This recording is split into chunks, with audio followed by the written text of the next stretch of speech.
blood transfusion.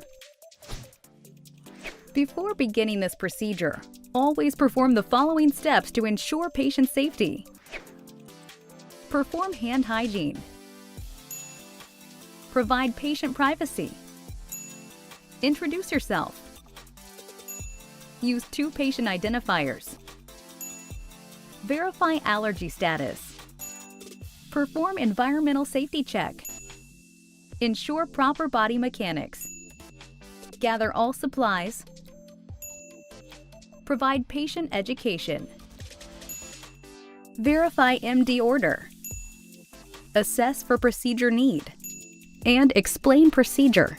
Educate patient about the rationale of procedure and associated adverse reactions.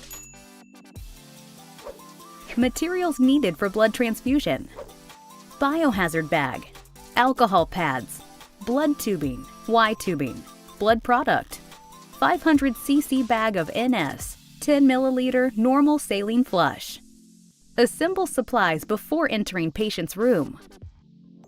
Complete pre-transfusion steps prior to blood transfusion infusion.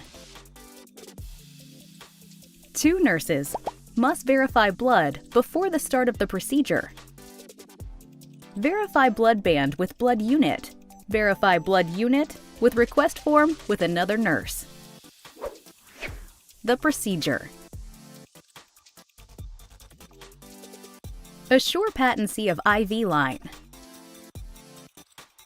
Hang normal saline flush bag.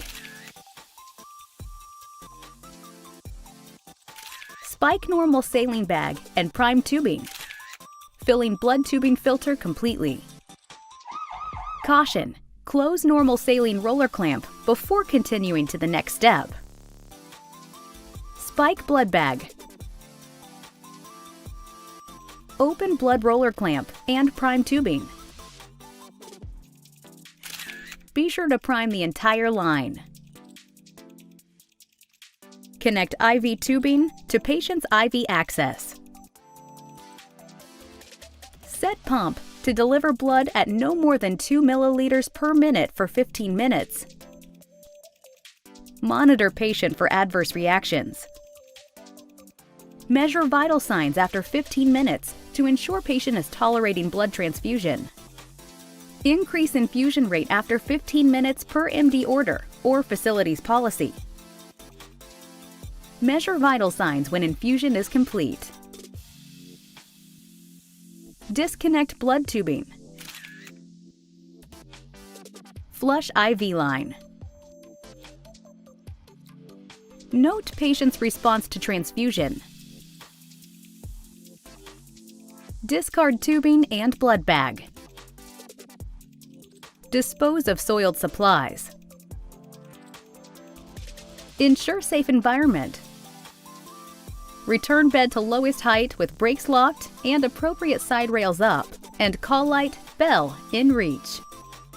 Wash hands per CDC guidelines.